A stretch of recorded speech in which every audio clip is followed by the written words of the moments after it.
Hi, Miami. I am pleased to be sitting here with our Miami-Dade County Sheriff, Rosie Cordero. We're going to be catching up on or summarizing what we did in 2025 and what we have looking forward to 2026. And we're going to get right into it, guys.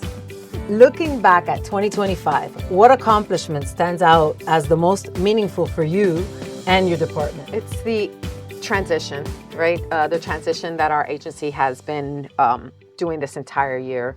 Ultimately, it's a big change to go into the sheriff's office. And I think this county doesn't even realize the strength of the office itself. Well, we were without one for 60 plus years. 60 plus years. Yeah. Because the last time was 1966 that we had a sheriff, elected sheriff in this state, in this county. So the transition is still ongoing, I imagine. 100% is ongoing. This is something that is not going to happen overnight. But, you know, once we started seeing some of the touches, for example, the branding on some of the buildings, they're not all done, but you'll see some of them around town. Some of our vehicles are, and we're working really hard to get those done. But those are just like the outward stuff, but a lot of the internal process, right? A lot of the shifting how we do our business every day internally, which means that we can get it done more efficiently, quicker. So, we're really starting to see those results. Things that used to take us a really long time to do are really moving along. So I'm grateful for that. She just became sheriff this year, but she's been with the department for how long? 29 years. It'll be 30 in February. So I'm assuming that this particular accomplishment was especially meaningful to you because of this huge, you've been there for half the time that you were without. Yeah, absolutely, exactly. So for me, it was such an important role. Like being there, I recognized the enormity of this transition, the enormity of getting it right. And so it meant a lot to me after all the years I had invested. And I really felt strongly that I did have all that experience and knowledge that I was bringing to the position. Miami-Dade it's special. It's wonderfully special. But you don't just can teach that, right? Living it is what really makes the difference. And how did your colleagues embrace Rosie, the colleague, becoming Rosie the sheriff? You know? So far so good.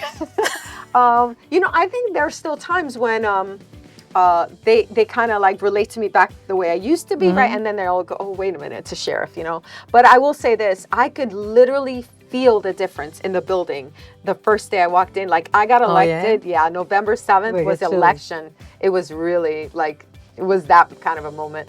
And then I walked in that office November 8th, first thing in the morning, and you could just feel it. It was different. It was just. I feel it now. It was good. I do. I get goosebumps. Miami-Dade saw a lot of growth and change in 2025. How did your office adapt to meet the county's evolving public safety needs? Well, I think it really was it was still a really big transition time for me, right? Because of the fact that I was working on my very first budget that I had to ask for the budget of my needs that I submitted in May of 2025. But before that, I took office. Yeah, I took office in January. So between January and May, I had to go back and try to get an amendment on the budget to keep us at the same level of service that we had in the past. I recognize it was a tough fiscal time. Which she did get a lot of pushback for. But anyway. Yes, I did. But we got it done. At the end of the day, you got what you wanted. Yes, right? I did. And it's so important for me to share with my community that I wasn't asking for more.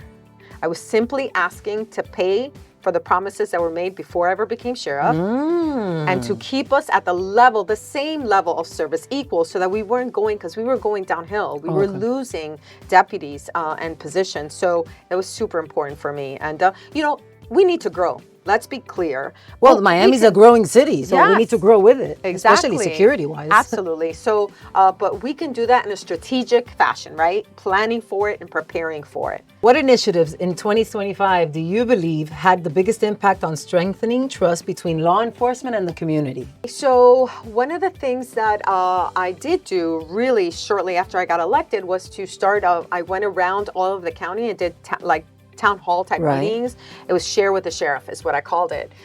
Number one, and it allowed me to go out to the community to talk to them about what their needs were and what their expectations of the sheriff's office was, and then roll that over.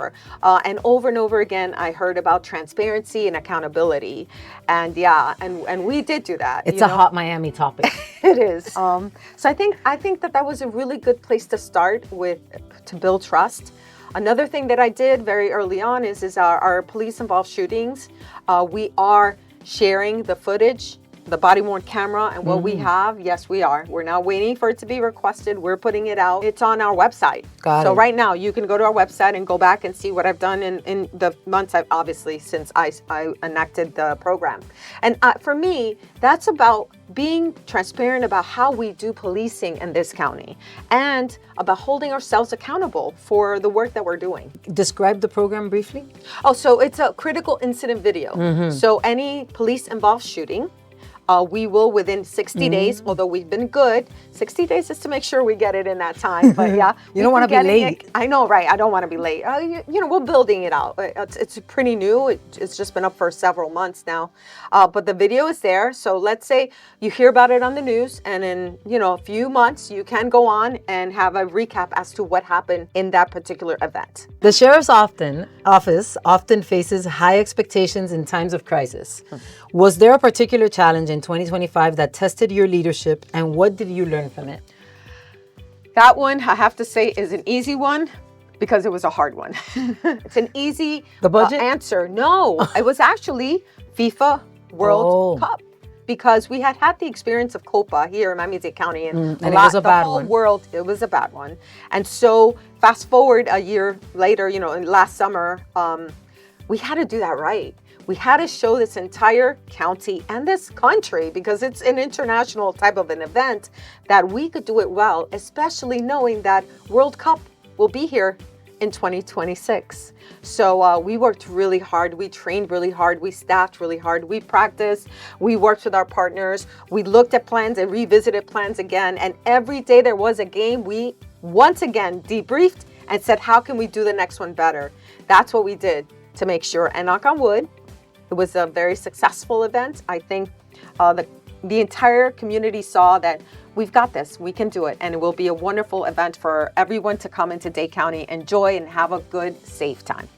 It shows that leadership under pressure makes a lasting difference. As you look ahead to 2026, Ms. Cordero, what are your top priorities for Miami-Dade County Sheriff's Office? Obviously, always at the top of everyone, including the citizens, is keeping us safe. Making sure that we're addressing any concerns when it comes to public safety trends. Are there, an increase in crimes of certain types or certain areas, right? So that always has to be a priority for me, making sure that we keep this county as safe as it is, if not better, right? You mentioned earlier that your deputies were decreasing, but since you came into office, Yeah. What happened was, because the budget had been cut, it's the only place to cut is in new positions, right? Because of the fact that, right, would you Right, lay if it's someone new. else or hire someone, right? It makes no sense. Right. Okay. So what happens is, we have people retiring every day. We're the largest law enforcement agency in the southeastern United States. so if you're not hiring, and you're retiring, Thank you, Rosie. Thank you. That's a perfect visual. So that's what I was trying to explain. I go, I'm not getting more. So I happen to have 5 academy classes this year. I'm so proud of that, because if I would not have 5, I would be in negative numbers for World Cup next summer. oh no. Exactly. Oh no. So that's my job. And I felt very comfortable in being able to get that done. And I'm proud of that, right? So priorities are keeping this county safe. Priorities are continuing to build on the trust through accountability and responsibility and connection with the community. And be FIFA ready. We are FIFA ready. Technology continues to transform law enforcement. What innovations or upgrades can residents expect to see from your office in 2026? A lot, I hope. Is AI involved? Yes. So we have just launched our first autonomous police vehicle. Oh. Yes. So are you familiar? Is that like with no cop in it? Well, it has the ability of no cop.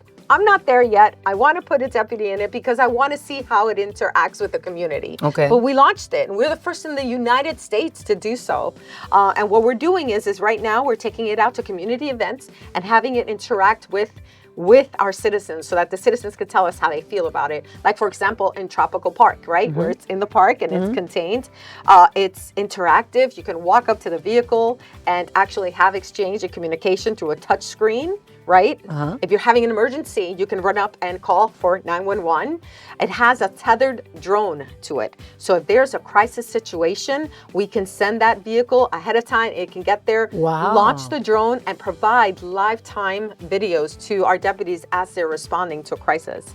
That's just one of the very many things that it can do, but it's exciting because it is outside of our normal, right, law enforcement thought process. These cars are like regular cars that get souped up? Yes, it's a patrol car. It's a patrol car. It's just like it says, sheriff's office on the side. And we're going to be using it more as we get comfortable with it, and so does our community, right? Because that's the key. And I forgot the most important part is that this is a collaborative event with the policing lab, which paid for the entire vehicle. So this does not cost taxpayers $1. Oh, but you talk about the policing lab like we all know about it. Oh, I'm sorry. Let's talk about the policing lab. What is The policing lab is an organization that does research and works across this country to help to put forth technology in law enforcement. Wow. Yeah. So another example is this that we've done with technology is a creation of dashboards. So now you can go on our website and you can get the crime stats right there live. You don't have to ask for them. You don't have to go public records. You don't have to search for them. They're there. So they're refreshed live. Like I think it's every 24 hours as the system it backs up. So it's very accurate numbers. And then because I think that ultimately, it's important for our community to understand what the reality is as opposed to the perception, right? Correct. Yeah, because unfortunately, sometimes that does get muddled and confused.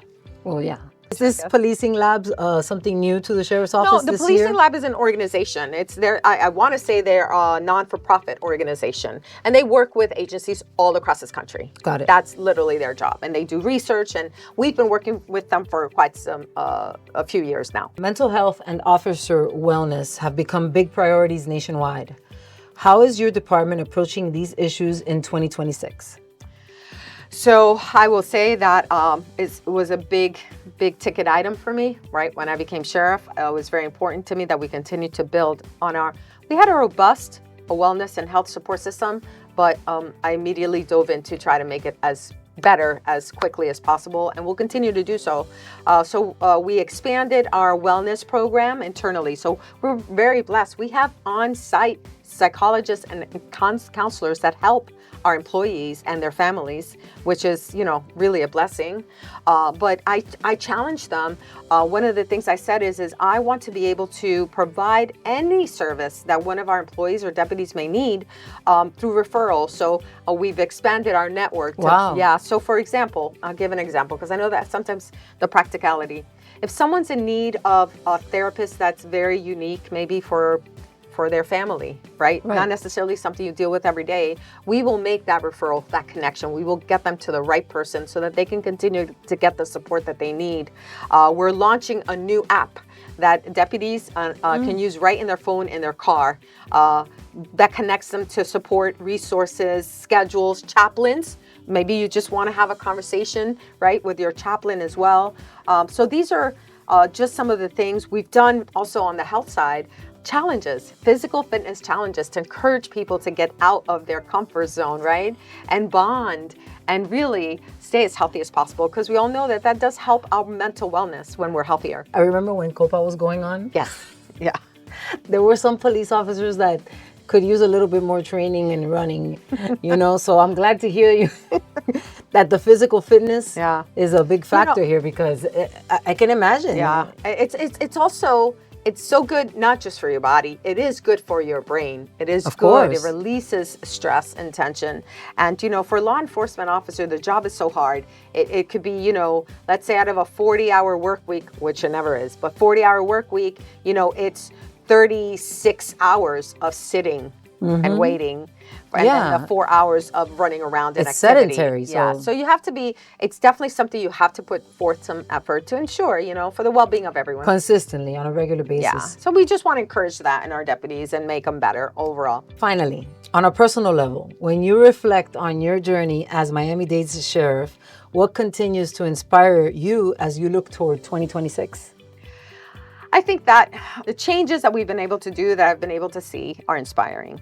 But when I get out to the community and I hear from everybody like, wow, we feel it. We feel the difference of a sheriff in our community, that's very inspiring.